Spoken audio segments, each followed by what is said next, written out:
The Elden Ring DLC has some of the hardest bosses ever made in gaming, and a big reason for that is how tanky they are. But the DLC also added a ton of ways to buff your damage. So I thought to myself, what could be the highest possible damage you could achieve with a single hit in Elden Ring? Naturally, I decided to find out by beating every boss in the DLC using just one melee attack. The rules are simple. I'm only allowed to use melee weapons to do damage. This means no spells like Ancient Dragon Lightning Storm or the Broken Perfumes. 2, I need to kill every boss with one single hit of my weapon. This means for bosses with multiple phases, I need to one-shot the entire health bar and not each phase separately. This run was incredibly challenging, but a lot of fun, so I hope you guys enjoy the video. As always, please do remember to like and subscribe. I use a lot of buffs and talismans from the base game and the DLC throughout the run. Some of the common ones that you might know are the Red Feathered Brand Sword, which is a 20% buff at low HP, the Twinbird Kite Shield, which is a 5% buff at low HP, the Howl of Shabriri, which is a 25%, or the Blood Boil Aromatic, which is a 30% buff, and the Rallying Standard, which is a 20% buff to damage. I also use the Lord of Blood's Exaltation and White Mask combo, which is 20% and 10% when a bleed proc happens, and the Kindred of Rot's Exaltation and Mushroom Crown combo, which is another 20% and 10% when a poison proc happens. For some of my other common talismans, I'll be using the Axe Talisman, which buffs charge attack damage by 10%, and the Spear Talisman, which buffs counter damage by 15%. For my physic, I'll mostly be using the Spike Crack tier, which buffs charge attack damage by 15%, and most importantly, I'll be using the Royal Knight's Resolve Ash of War, which buffs my damage by 80% for the next hit. My weapons of choice will be the Giant Crusher and a new weapon from the DLC, which I'll reveal later on. I'll also be using brand new DLC buffs, which I'll explain individually as I acquire them. Apart from all of the new buffs, the DLC added a brand new mechanic to power up your character, the Scadutree Blessing, which at the max level of 20 gives you a massive 105% damage buff. So the very first thing I do is collect all the freely available Scadu fragments on the map. The most important step to access the entire map is to use the Spirit Spring behind Fort of Reprimand to reach Scadu Altus without having to beat R'hllana. While collecting the Scadu fragments, I pick up the Two-Handed Sword Talisman from Templetown Ruins, which buffs two-handed weapon attacks by 15%. I also get the Poison Hand weapon found in the lower section of Bellerot, which buffs your damage by 7.5% when poison procs in the vicinity. Next, I grab the most important weapon for this run, the Fire Knight's Greatsword, dropped by the Fire Knights. This weapon has the highest attack rating for a pierce damage weapon, and pierce damage is the best way to achieve the highest possible damage in the game because of the counter hit mechanic. Counter hit, in simple terms, means you get a 30% damage buff if you attack an enemy with a pierce weapon while they're in an attack animation. I also grab the Rakshasa armor set dropped by the Rakshasa boss, which buffs damage by 2% for each piece. After doing this short collection trip, I upgrade my Scadu level to 16 and make my way to the Golden Hippo boss because I need every single Scadu fragment on this run, and he drops 2 of them. The Golden Hippo has 33k HP and he is weakest to fire damage, so I upgrade my Fire Knight's Greatsword to plus 25 and give it the fire affinity. I try to see if I can land an oil pod for the 65% fire damage buff, but I don't think I needed it in the end. Ah! Oh my god, so close! Wait, did I get the oil pot? No! Ah, did I even get the oil pot? I don't think I got the oil pot, did I?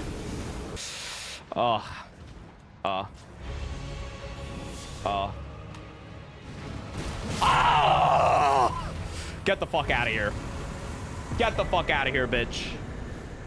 Get the fuck out of here. Did the pot even hit? I can't tell if the pot hit. Well, there you go, the fucking hippo. Next, I face the first remembrance boss of this run, the Dancing Lion. The Dancing Lion only has 22,000 HP, and he's also weakest to fire damage, as well as pierce damage, so I use the exact same setup as before. Triple swap. Triple swap. Triple swap. Go in.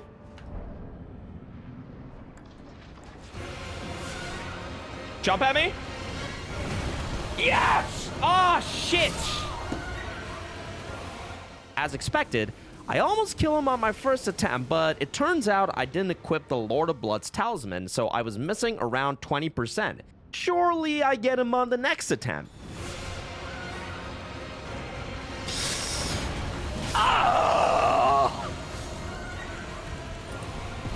Who's the next fucking boss? Once Line's out of the way, it's time for the most annoying boss of every challenge run, Jory. And of course, this time isn't any different. The problem with Jory is that he spawns on the other end of the map, so my buffs expire before I can reach him and land a hit. Another huge problem is that it's really hard to buff close to him when he always spams his projectiles at me. I try using a sleep pot, then buffing, but it wasn't really viable because he only really sleeps for like a second.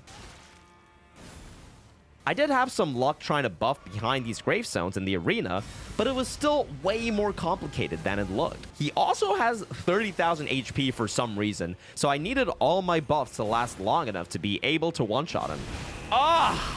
What ran out? Oh, my Lord of Bloods ran out. Wait, he's actually got 30k HP.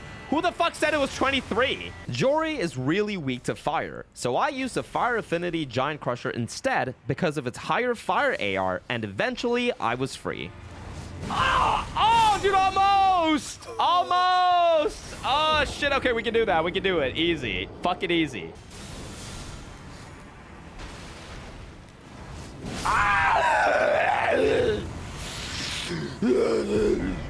After Jory, I collect a few more important items from the Abyssal Woods.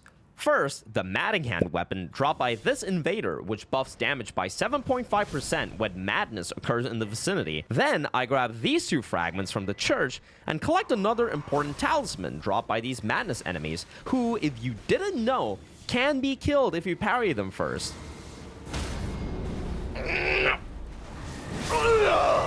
And this is how you get the Aged One's Exaltation Talisman, which buffs damage by 20% when madness occurs in the vicinity. For the next boss, I head to Commander Gaius. Gaius has around 34,000 HP, and he is weakest to holy damage. So first, I tried the Holy Affinity on my Fire Knight's Greatsword, but my charge attack was nowhere close to what I needed. So I had an idea to try another cool way to achieve really high damage: guard counters. The DLC added a new crystal tier, the Deflecting Heart tier, dropped by a golem in the Graveside Plains, which not only reduces incoming physical damage and stamina, but also buffs your guard counter damage by 20% for each deflect, up to a total of 3 deflects for 80%. I also swapped my Axe Talisman with a Curved Sword Talisman for the extra 20% guard counter damage.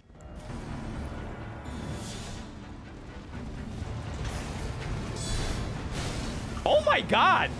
Yo, it's actually more damage? Yo, holy! It's actually more damage to deflect?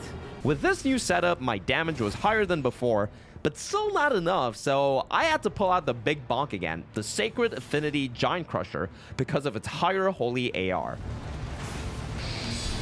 Oh! I'm not looking. I'm not fucking looking. Once Gaius is done, I collect these 5 Skadu fragments behind him, which allow me to reach Skadu level 18 and then make my way to the next boss, the Putrescent Knight. This boss only has 20,000 HP and, like Gaius, is also weakest to holy. But he's also really weak to strike damage, so I was expecting the Giant Crusher to completely melt him without much trouble. And funnily enough, even though I mess up all of my buffs, this happened. I didn't have Lord of Bloods. You know what? Fuck it, man. Let's just go. Okay. Anyway. That's Putrescent Knight done. Then, I make my way to the weakest boss in terms of HP, but also the only boss I can't completely kill in one hit, because all of his phases have separate health bars. The Scottatree Avatar only has 7.5k HP, and takes double damage on the head, so obviously, this was gonna be completely free, and yeah. Okay, I'm dead. Fuck! Okay, I should have RKR'd, I forgot. Alright, it's fine, it's fine. Standard. Seppuku. Triple swap. Go in. Boom.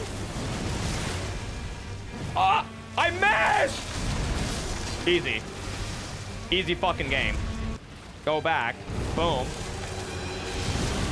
Ah! All right, one more time, you fuck. One more. Okay, get back up. 1, 2, 3. Ah! I'm not looking. I'm not fucking looking. Easy. Now, time for one of the most challenging bosses of this run, Radahn. Radahn has almost 30,000 HP and she's weakest to lightning damage. So first, I try a charge attack build with the Fire Knight's Greatsword with the lightning affinity. But the problem with Radahn is that she's just so fast that 99 out of 100 times, she'll just kill you way before your charge attack hits her. I had to reapply. God damn it, Radahn. Dude, what do you want me to do? You fuck. You fuck. Okay, I hit her. 26k, I hit her. That was 26k with the charge R2. But we have the perfect solution for this. The guard counter build. This time, I went with the Lightning Affinity Giant Crusher, and Radahn was done in just a few attempts. Ah! Wait, that did even less. She wasn't in the water? Don't do it, you fucking bitch.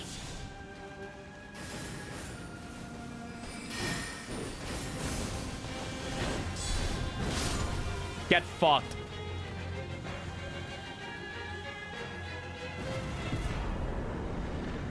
Well, apparently the glint blades were the fucking answer. Yo, I think I got the 80% on parrying all the glint blades. Before I go on and fight Mesmer, I quickly do the Hornson invasion and kill him so that I won't have to deal with him later in the Lita gank fight, along with Lita and Dane, which makes that fight much more manageable. Now go and make yourself useful. Okay. It's funny how I like just like walk up and like bonk. And now it's time for Mesmer. He has around 39,000 HP and he's weak to slash damage, but unfortunately, none of the slash weapons have high enough AR to be viable, so I went for the second weakest damage resistance and tried the Magic Affinity Giant Crusher. I put the wrong fucking... Hold on, Mesmer. Hold on.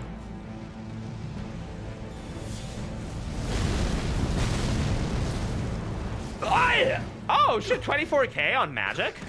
But as you can see, I was way far off, so it was time to add a few more buffs. The DLC added another crystal tier called the Bloodsucking tier, dropped by this sleeping golem in the Ruins of Unte, which buffs damage by 20% at the cost of draining 20 HP per second. To counter that penalty, I used a minor Erdtree incantation found in the Shaman village, which regens 24 HP per second. With this extra buff in my inventory, surely I was gonna one-shot Mesmer.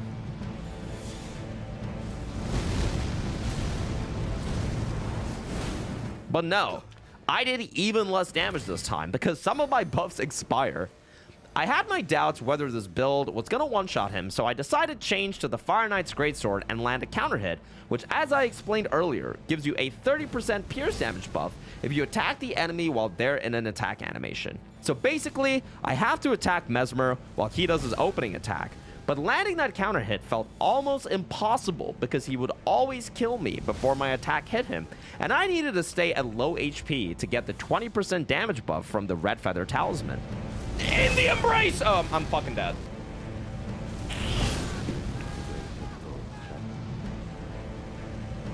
Ah! After countless failed tries, I realized the solution was to have a little bit higher HP to survive the opening attack and use the damage from it to activate the Red Feather Talisman at the same time.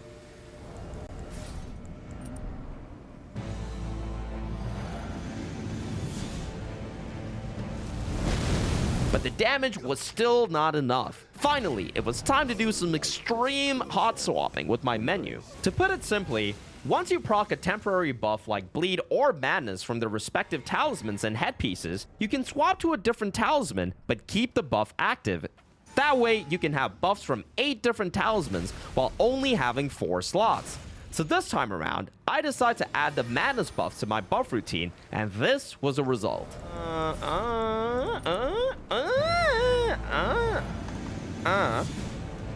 Huh? Let's go! Let's fucking go! Wait, did I do it? Hold on. Hold. Let's go! Let's fucking go! What? Fuck, I died! No! Yes! Yes! Let's go! Let's go! The physic killed me. Next, we move on to Romina. Romina has around 36,000 HP, and she's extremely weak to fire, so I was expecting this to be another free boss. I kept the same buff routine that I had for Mesmer and went with the Fire Affinity Giant Crusher. First, I tried the guard counter build, which went amazing.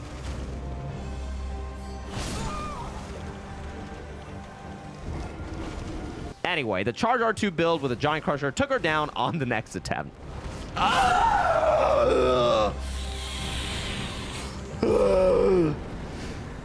After Romina, we finally get to access Ainrun Elim, where I grab the last few Skadu fragments and upgrade to Skadu level 20.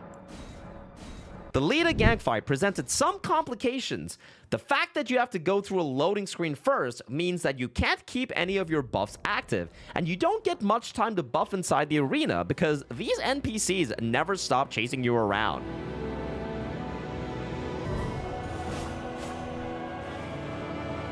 I'm sorry for speaking to you as a girl. What is this? What is this? Okay. One clever way to solve this issue is to use a stealth item like the Lamenting Visage found in the Lamenter's Jail or Assassin's Gambit. Using these items, you can actually sit inside the arena without aggroing the NPCs, provided that you keep distracting them by throwing a kukri at the wall. This way, I could get my whole buff routine off while they stayed aggroed to the kukri. One unique buff that I got to use in this fight was a Crusade Insignia, which buffs your damage by 15% when you kill an enemy.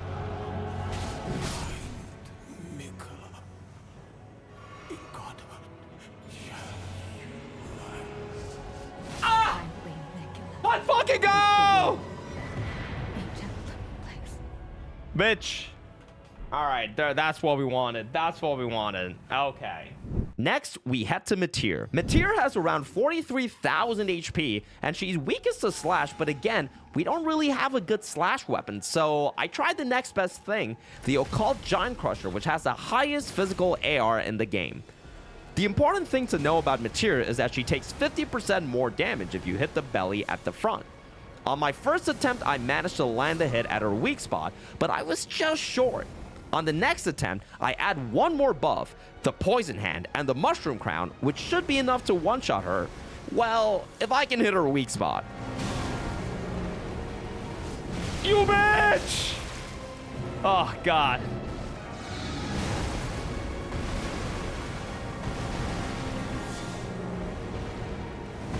Ah! Fuck! I didn't hit the belly!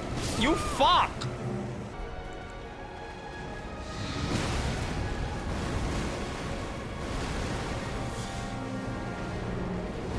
Yes!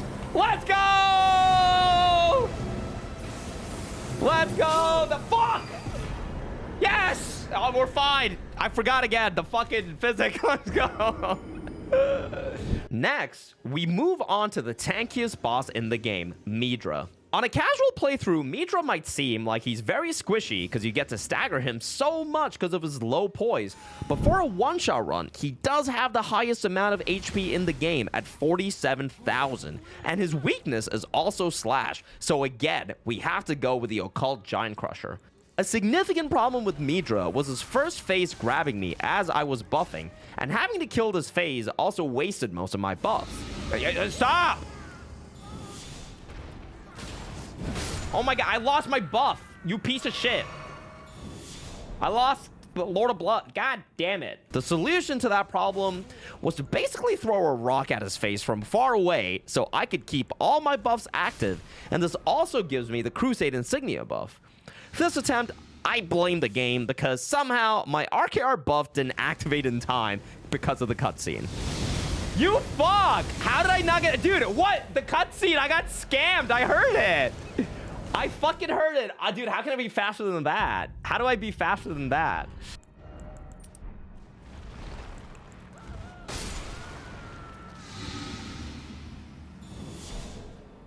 we good? All right, chat. Keep an eye on the buffs. Keep an eye on the buffs. Oh, oh shit! Let's go! We actually did. Wait, what the fuck? I did 49k? Holy shit! Finally, we head to Bale, which everyone most likely thinks is gonna be the tankiest boss, but surprisingly, no. He's got 41,600 HP, and he is really weak to pierce damage, which is great, since I have the Fire Knight's Greatsword. After a few attempts of trial and error, I figure out that he always does this grab attack if I run away at the start, which means I could get a guaranteed counter hit on the opening, meaning 30% extra damage.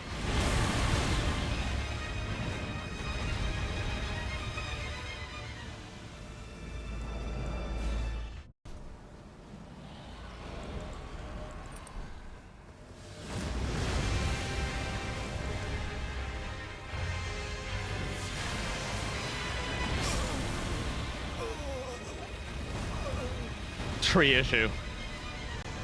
Tree issue. That was almost beautiful. That was almost beautiful, but that's what we got to do. I just got to fix that a little bit, right? That was almost there. I was just like 10 milliseconds away from greatness. Physic. Standard. Seppuku. Erdtree. I think I fucked up. It's okay. Swap. Trigger. Swap. I fucked up. It's okay. It's okay. Ah! Fuck, I died.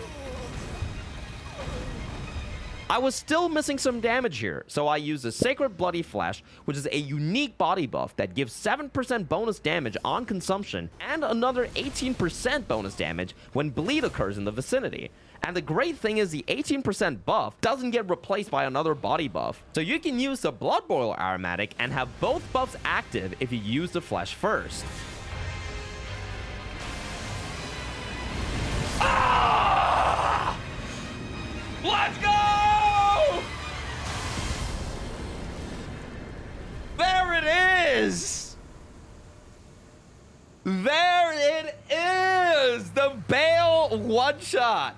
Easy fucking help! I'm dying! Okay. And finally, it's time for the last boss, Promised Consort Radahn. Radahn has the second highest HP in the game at 46,000, but he's also weak to pierce damage, so I go with the Fire Knight's Greatsword. Just like Mesmer and Bale, Radahn also has a scripted opening attack where you can get a guaranteed counter hit. My loyal blade. My loyal blade. Drink?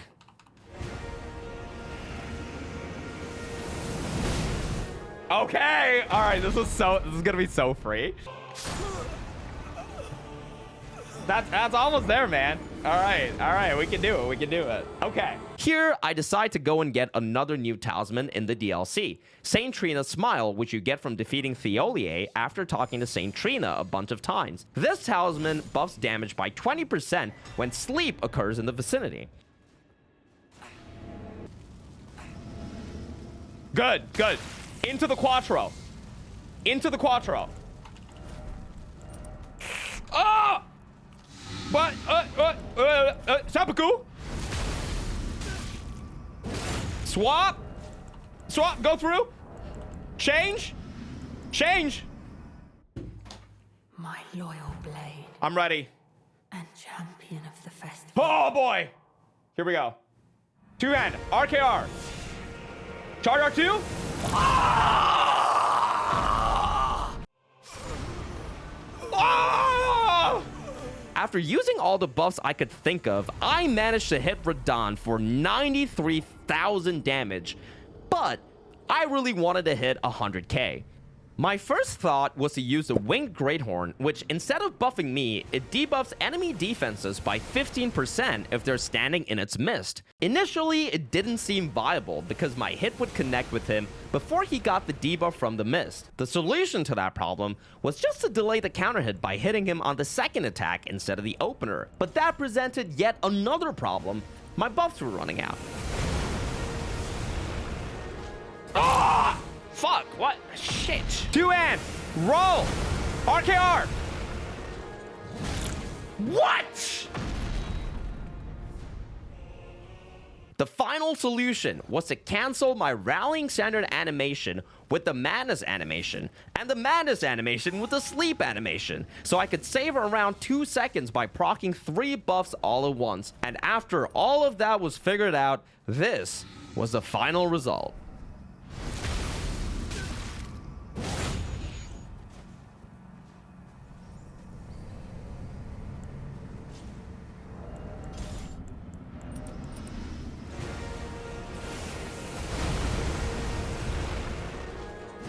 Yes!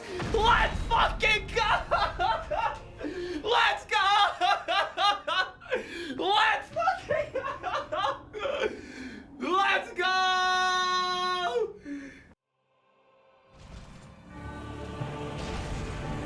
Give me a clip. Give me a clip. Hope you guys enjoyed this video, and if so, please make sure to subscribe and check out some of my other runs.